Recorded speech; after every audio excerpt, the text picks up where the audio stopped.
laisse le faire à titre d'application, il va falloir évidemment traduire les mégaparsecs en kilomètres et aussi les secondes en années.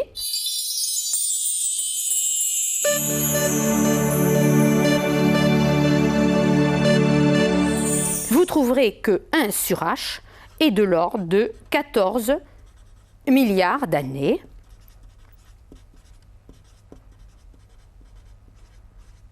Ce qui nous donne un premier ordre de grandeur de l'âge de l'univers qui est très probablement compris entre 10 et 15 milliards d'années. Alors toute cette perception de cette profondeur extrême de l'univers n'a été que très progressive. Aujourd'hui, il est possible d'observer dans le domaine radio des objets astronomiques appelés quasars, qui présentent un formidable décalage spectral vers le rouge, qui donne à penser qu'ils se trouvent aux confins de l'univers observable, à plus de 10 milliards d'années-lumière. Et bien sûr, ce n'est que très progressivement, grâce à tous les outils des mathématiques et de la physique, que l'on a commencé à mieux connaître notre système solaire, notre galaxie et l'univers. J'ai parlé d'outils, et j'entends par outils aussi bien les méthodes de la trigonométrie et de mesure des angles, que toutes les techniques instrumentales, que toutes les méthodes de l'astrophysique, et surtout les méthodes qui ont permis à l'astrophysique de faire un bond en avant au XXe siècle, à savoir les moyens de calcul informatiques qui permettent de développer des modélisations extrêmement sophistiquées, et aussi les techniques spatiales. Les techniques spatiales permettent à la fois d'explorer à distance l'univers invisible depuis la Terre par des satellites en orbite autour de la Terre qui permettent d'observer des longueurs d'onde cachées par l'atmosphère de la Terre, cependant que les sondes interplanétaires qui se déplacent dans le système solaire permettent d'aller voir directement ces objets du système solaire. Et j'aimerais terminer ce cours en parlant un petit peu plus en détail de ce que sont les orbites spatiales. Alors tout d'abord, les orbites des satellites.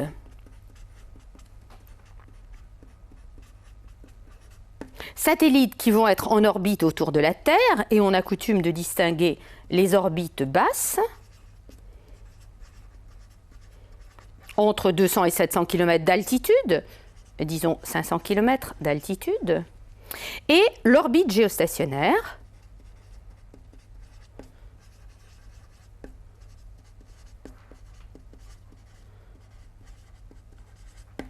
qui, par définition, est une orbite dans le plan de l'équateur à environ 36 000 km d'altitude. Alors, je vous laisse faire l'application numérique. Une fois de plus, nous allons utiliser la loi A3 sur P2 égale constante. Ici, nous sommes en orbite autour de la Terre, pas autour du Soleil, et donc nous allons devoir prendre la valeur G, M, où M est la masse de la Terre, sur 4pi carré. Alors, on prendra masse de la Terre égale à 5,97 10 puissance 24 kg. On veillera à bien noter que A, le demi-grand axe de l'orbite, c'est égal au rayon terrestre plus l'altitude. Et puisqu'avec cette formule, on travaillera en système international, on exprimera aussi bien le rayon terrestre que l'altitude en mètres.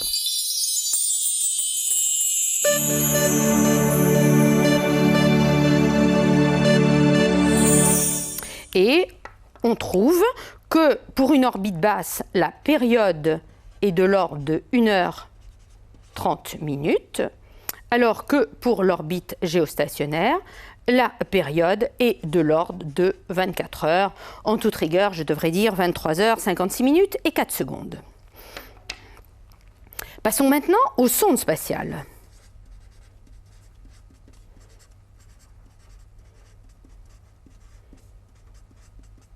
Alors une sonde spatiale ou une sonde interplanétaire va se déplacer de l'orbite de la Terre à l'orbite de la planète qu'elle veut explorer en utilisant le plus souvent des orbites balistiques, c'est-à-dire des orbites qui ne demandent pas pendant le trajet d'allumage de fusée, et simplement, la sonde va utiliser la gravitation universelle autour du Soleil pour aller de la Terre à la planète.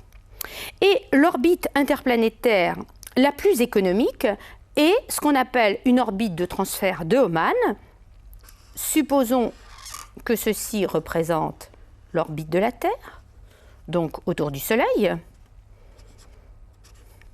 que nous voulons monter vers une planète dont je représente l'orbite comme ceci.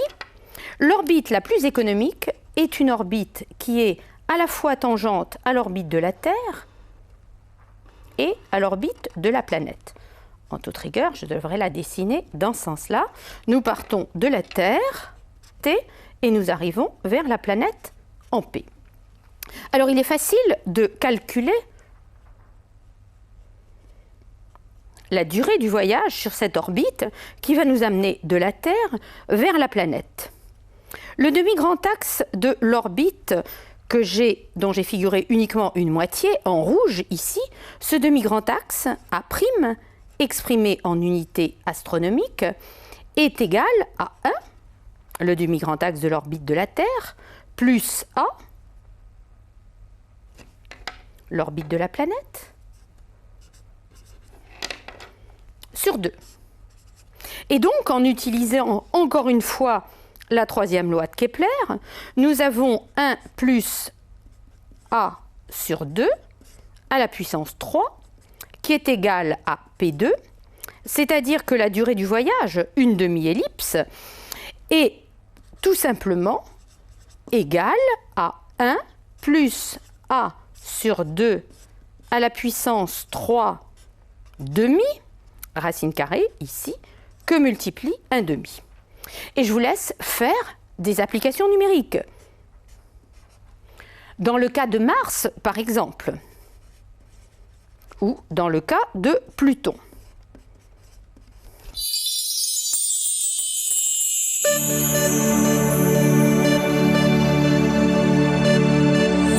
Dans le cas de Mars, dont la distance au Soleil est de l'ordre de 1,5 unité astronomique, nous allons trouver une période de 0,7 années. Dans le cas de Pluton, dont la distance au Soleil est de l'ordre de 40 unités astronomiques, nous allons trouver une période de 46 ans. Autant vous dire qu'à ce jour, aucune sonde interplanétaire n'est encore allée jusqu'à Pluton. Et les problèmes des voyages interplanétaires sont encore plus complexes, dans la mesure où, bien sûr, il ne s'agit pas de partir de la Terre n'importe quand pour arriver sur l'orbite de la planète. Faut-il que la planète soit à cet endroit-là au moment où la sonde arrive? C'est tout le problème des fenêtres de lancement.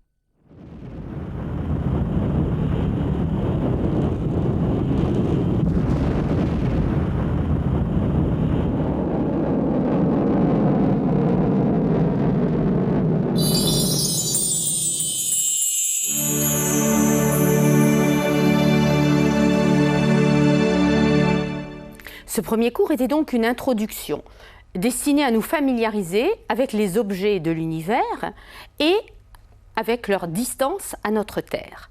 À cet effet, nous avons défini des grandeurs, nous avons vu des concepts physiques que j'aimerais vous rappeler très rapidement. Tout d'abord, quelques unités de longueur. L'unité astronomique, 1,496 10 puissance 11 mètres. L'année de lumière, 9,461 10 puissance 15 mètres. Le parsec, 3,086 10 puissance 16 mètres. Le parsec qui correspond pratiquement à 3,2 années-lumière. Les distances au Soleil. Les distances au Soleil des objets de notre système solaire. De Mercure, la planète la plus proche du Soleil, à environ 0,39 unités astronomiques du Soleil, jusqu'au nuage de Oort, aux confins du système solaire, à environ 100 000 unités astronomiques du Soleil. Ensuite, les distances des objets extérieurs à notre système solaire, appartenant à la galaxie ou à l'univers extragalactique.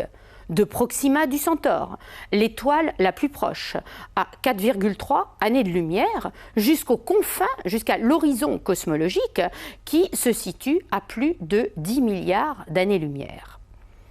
Les constantes physiques maintenant. La vitesse de la lumière, de l'ordre de 300 000 km par seconde. La constante de la gravitation universelle, de l'ordre de 6,67 10 puissance moins 11 en système international. Et puis la constante de Stéphane, qui est une constante dérivée des constantes fondamentales et qui est de l'ordre de 5,67 10 puissance moins 8 en système international.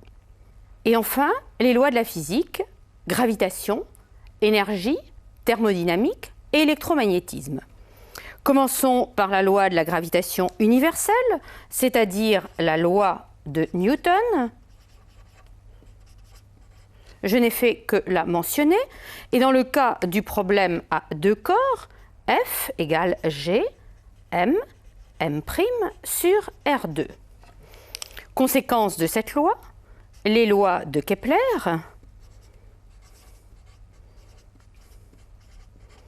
Si l'un des corps est beaucoup moins massif que l'autre, et les lois de Kepler vont s'énoncer en particulier pour la troisième loi de Kepler sous la forme A3 sur P2, demi-grand axe période, égale G, M sur 4 pi carré. Loi de l'énergie, ou plus précisément de la conservation de l'énergie, que nous traduirons sous la forme E égale C sur R2. Loi de la thermodynamique, j'ai parlé de la loi de Stéphane, en fait, elle se déduit de la loi de Planck.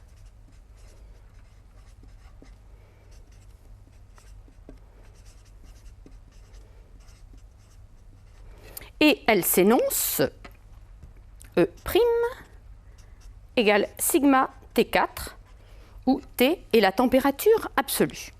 Et enfin, électromagnétisme, notion de fréquence et de longueur d'onde.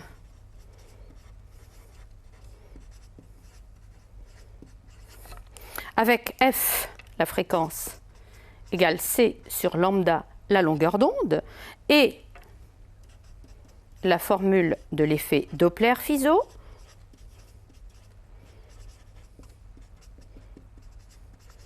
que nous écrivons ici simplement dans le cas simplifié, lorsque la vitesse est beaucoup plus petite que la vitesse de la lumière, décalage en longueur d'onde, delta lambda sur lambda, égale V sur C. Ce sont ces lois que nous allons appliquer lors du prochain cours à des observations précises des étoiles, du Soleil, pour en découvrir toutes les propriétés. Nous parlerons plus précisément de la loi de Planck, nous parlerons de la température de couleur des étoiles, nous découvrirons les différentes couches du Soleil et en particulier son atmosphère, afin de mieux comprendre cet univers qui nous entoure. À bientôt.